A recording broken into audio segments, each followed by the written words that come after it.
तुझं गाव तर खूपच आवडलं रे मला. पण एक विचारू? विचार की. आता मला तुझ्या प्रश्नांची सवय झाली. तू कधी शहरात येशील का माझ्यासोबत? मॉल, पिझ्झा, थिएटर हे सगळं दाखवेल तुला.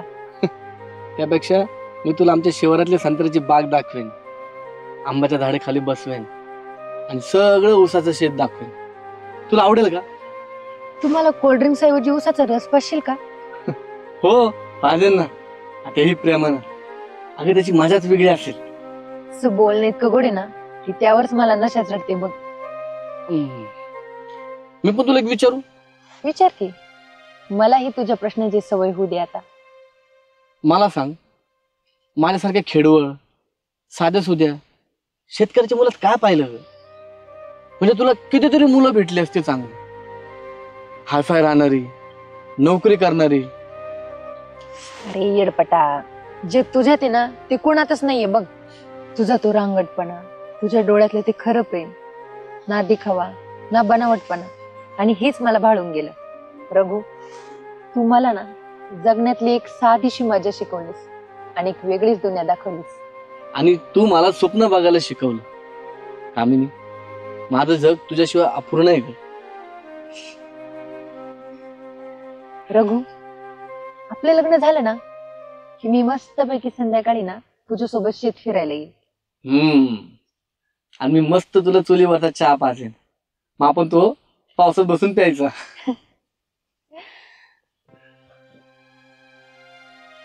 पण रघु, पण आपण लग्न कधी करायचं रे?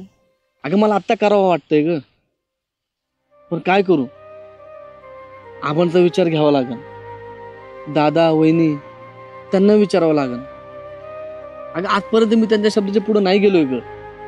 हो का? मग प्रेम पण त्यांनाच विचारून करायचं होतं ना. आणि समजा आबा जर नाहीच म्हणाली तर? अगं असं काय पण नको बोलू. आबा देते परवानगी, ते नाही म्हणणार नाही मला. तू नको ना काळजी करू ग. बघ बाबा, तसं माझा तुझ्यावर विश्वास आहे. तू जे काही करशील ना ते ठीकच करशील. पण एक गोष्ट लक्षात ठेव, मी नाही जास्त दिवस तुझ्यापासून वेगळी राहू शकत.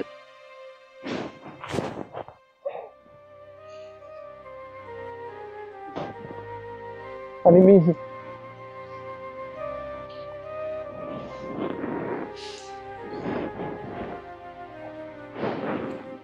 बरं जा आता तू, आणि काळजी करू नको. आबा वाट बघत असतील, मला पण जावं लागेल. मी आहे. ठीक आहे, जा तू पण. येते मी. ठीक आहे.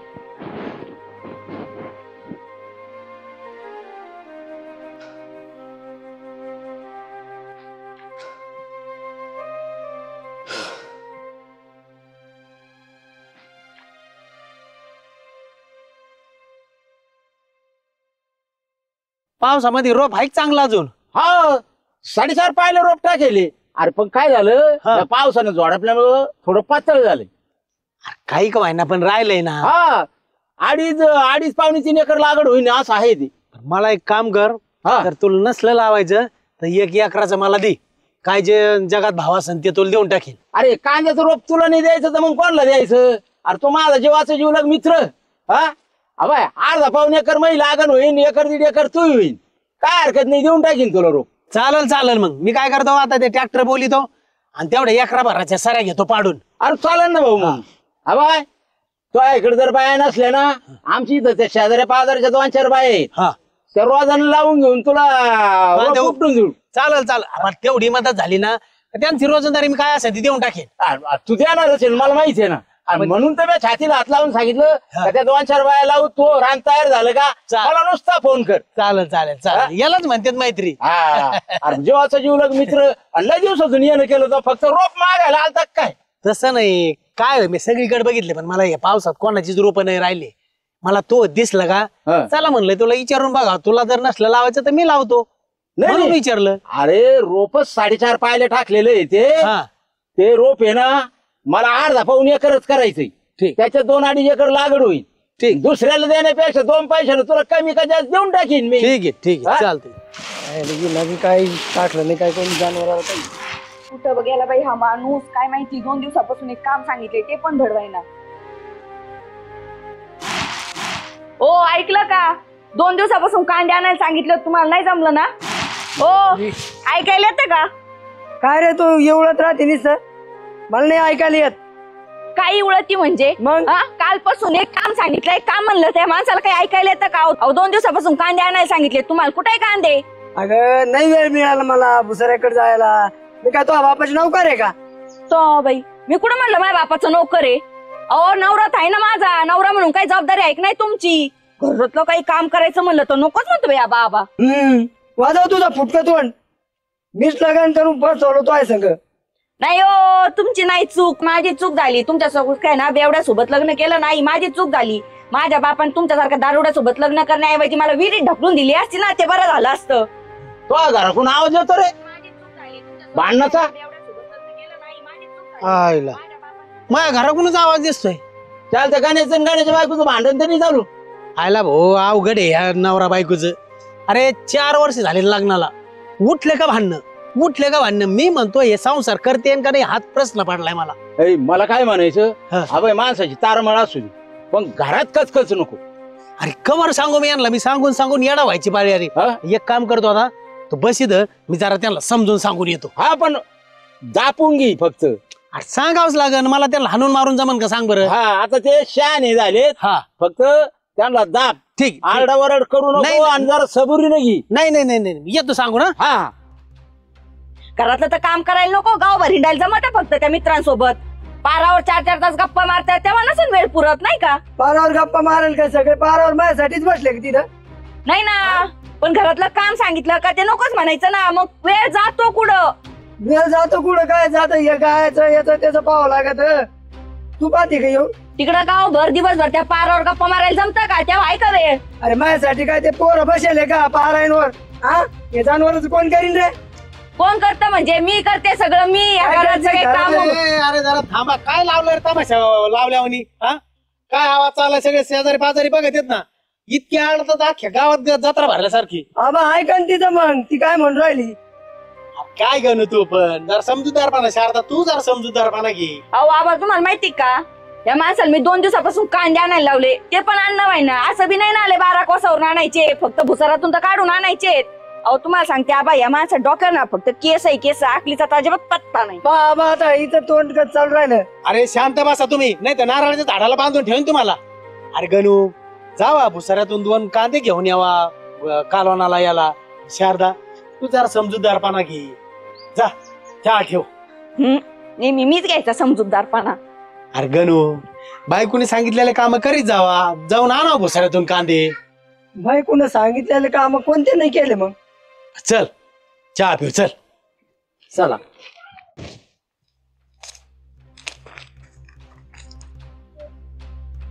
आबा थोडं बोलायचं होतं. बोल पटकन आणि वेळ घालणार असेल ना तर उद्या सांग. नाही आबा आता सांगावं असं वाटतंय. माझं एका मुलीवर प्रेम आहे. काय म्हणलास परत बोल. होय आबा तिचं नाव कामिनी. तशी ती गावाकडचीच आहे पण शहरात वाढली. तिचा स्वभाव खूप चांगला आहे आबा आणि शिक्षण पण झालंय तिचं. आणि आमचं एकमेकांवर खूप प्रेम आहे आणि मला तिच्यासोबत लगीन करायचंय. हे बघ रघु आपण कोण आहेत आपल्या गावात काय मान आहे आपल्यावर कोणती जबाबदारी माहिती आहे ना तुला. माहिती आहे आबा. आपण प्रेम काय कोणी कुळ गोत्र जातीपाती बघून करतं का. करत नाहीत लग्न तर करतात. आणि लग्न म्हणजे 2 व्यक्तीचं नाही 2 कुटुंबाचं जुळणं आहे. आबा ती पण तयार आहे गावात यायला. ती सगळं शिकायला पण तयार आहे आणि आमचं दोघांचं एकमेकांवर खरं प्रेम आहे. रघु प्रेमाच्या गप्पा नको आहेत मला. अरे शहरातली मुलगी गावात आलो काय समजून राहील. बाहेरची सून घरात आणणार तू. अरे गावातले लोक हसतील आपल्याला. आबा लोकांचं काय त्यांचं काय करायचं आपल्याला. माझं आयुष्य मी जगायचं आहे ना. आबा तुम्ही मला शिकवलं समजूत दिली आणि आज मी माझं मत मांडतोय. तुम्ही पाठ फिरवताय. अरे रघु, तसं नाही. तू माझा मुलगा आहे म्हणून मी तुला समजून सांगतोय. अरे विसरते शहरातल्या पोरीला. ही वाट आपली नाहीये आणि हे लग्न सुद्धा होणार नाहीये. जरा समजून घे तू. आणि हा, नसेल समजायचं तर तुला तुझा मार्ग मोकळा.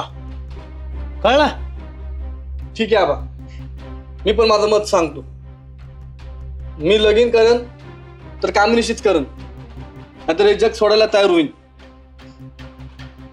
काय म्हणला? जग सोडायला तयार होईल? ठीक आहे, मग जा. तुला सगळे घराचे दरवाजे मोकळे येत.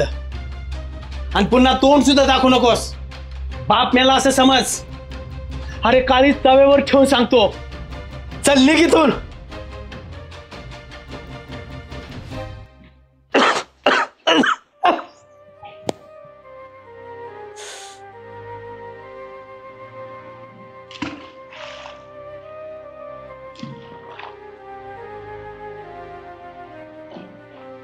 रघु, बाबा तयार नाहीत ना? नाही, ते म्हणाले ही आपली वाट नाही. आणि खरं सांगू का, मी त्यांच्या समोर ना अगदी लहान होतो ग, अगदी दुर्बळ. आई गेल्यानंतर हेच माझे बाबा आणि हेच माझी आई झाले. मी त्यांच्या मनाविरुद्ध नाही जाऊ शकत ग. अरे पण आपल्या आयुष्याचा प्रश्न आहे हा. प्रेम करतो आपण एकमेकावर, आणि मी तर नाही राहू शकत तुझ्याशिवाय. कळतंय का मला कामिनी, तू काळजी नको करू. हे बघ, मी आहे ना आबाशी एकदा परत बोलून बघतो. आता ते रागात आहेत. मला असं वाटतं ते हो म्हणतील. पाहू काय म्हणतात ते. बघ बाबा, काय करायचं ना ते लवकर कर. येते मी.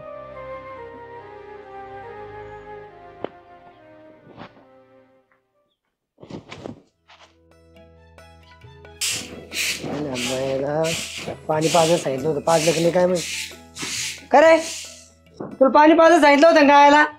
मग हे कोणी करायचं होतं? हे महत्वाचं आहे की ते महत्वाचं आहे? कामच काय तुम्हाला? दिवसभर ते शेतात जायचं, ते झालं का पारावर बोंबलत बसायचं, आणि ते झालं की यायचं घरी. फक्त माझ्यावर डापराय, दुसरं काय येतात तुम्हाला? काय डाबरलं तोय म्हणजे गायला पाणी पाजलं नाही ते सांगू राहिलं ना. मग हे काम कोणी करायचे? जे मी करते ना ते कधीच दिसत नाही तुम्हाला, आणि जे नाही केलं ना ते दिसतं. नाही बरोबर आहे ना, बघायचंच नसेल तर कसं काय दिसणार आहे? हा बर बर, राहू दे मग. बिन पाण्याच त्यांना तुला पाणी नाही दिलं तर कसं लागेल तुला? मी म्हणले ना, या माणसाला मी केलेले काम दिसतच नाही. तुमच्या हातून राहिलंय का? पाजलाय मी काय ना पाणी. मी काय पाहिलं का पाजलं का नाही म्हणून तू? माझी बघायचं मग बोलायचं ना. जाऊ द्या, तुमच्याशी बोलण्यात काय अर्थ नाही. माझ्याशी बोलण्यात काय अर्थ नाही म्हणजे? नाही बोलायचंय मला, जा तुमचे काम करा.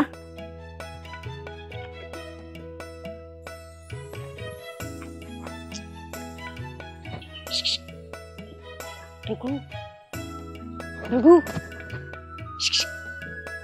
रघु, अरे इकडे पटकन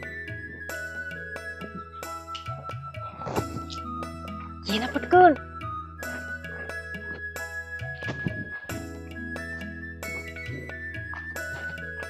तू कसला धाडस करतेस इकडं? कोणी पाहिलं असतं तर?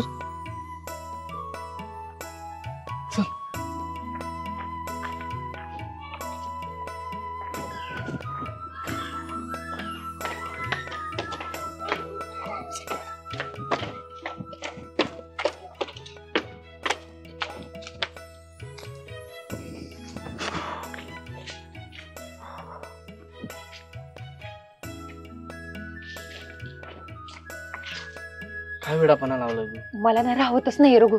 मला असं झालंय ना की मी कधी ऐकल की आबा तयार झालेत. नाही ग, अजून नाही तयार झालेत. ते ठाम आहेत आणि मला नाही वाटत तयार होतील.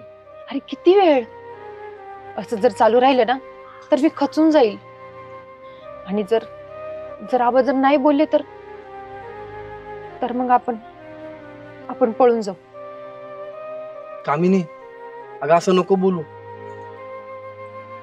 हे गाव, आपलं घर, आबा, आपण जर पळून गेलो ना सगळं संपेल. सगळं. अरे तीच तर हवंय मला, सगळं संपवायचं. हे असं खोटं जगणं हे बघ, तू फक्त हो म्हण, मी सगळं बघते मग. ऐक ना, तू जातो आता, कोणीतरी बघेल. आणि काळजी करू नको, मला फक्त थोडा वेळ दे ना विचार करायला. रघु, मी तुझ्याशी लग्न करायचं ठरवले, ते बाबांना विरोध करायला नाही. माझं खरंच तुझ्या खूप प्रेम आहे आणि मी त्यासाठी लढायलाही तयार आहे. अगं पण असं पळून जाऊन लग्न करायचं म्हणजे? कामिनी, मी आबांचं मन नाही दुखवू शकत ग.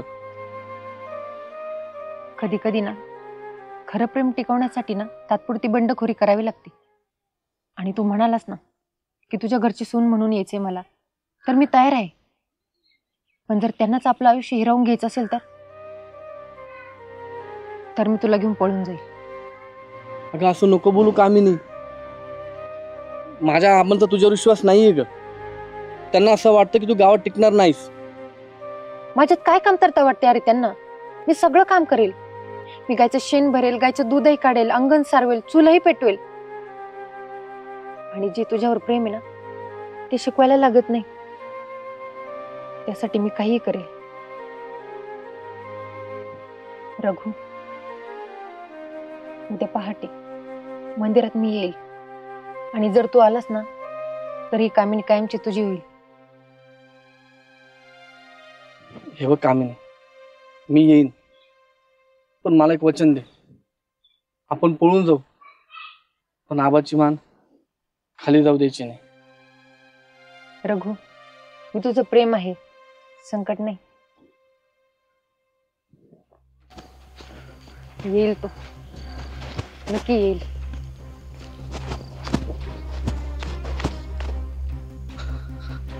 कामिनी,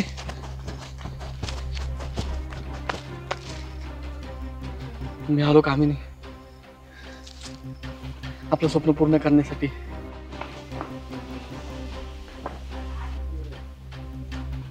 भाऊजी, ओ रघु भाऊजी, उठा ना, आबा ओरडतायत. कुट्टी करायची आहे, गायांना चारा टाकायचा अजून.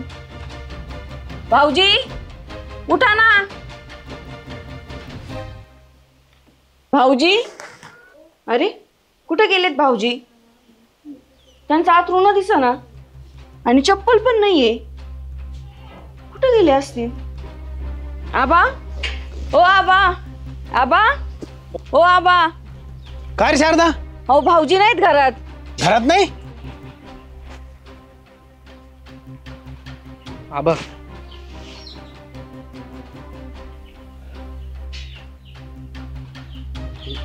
माफ करा आबा, तुमचं ऐकलं नाही. तुम्हाला सांगितलं होतं ना माझं कामिनीवर आणि कामिनीचं माझ्यावर एकमेकांवर खूप प्रेम आहे, खरं प्रेम आहे. बरं चल आता आवर आणि दुसरी साडी नेस. आपल्याला सगळ्यांचा आशीर्वाद घ्यायला जायचं आहे खाली. मी पण आवरतो आणि तुला काय हवं असेल तर मला सांग, ठीक आहे? एक मिनिट. अरे आपल्या नव्या संसाराच्या खूप खूप शुभेच्छा रघु. तुला पण. कामिनी, आज माझं सगळ्यात मोठं स्वप्न पूर्ण झालं. माझीच तू माझ्या आयुष्यात कायमची आलीस.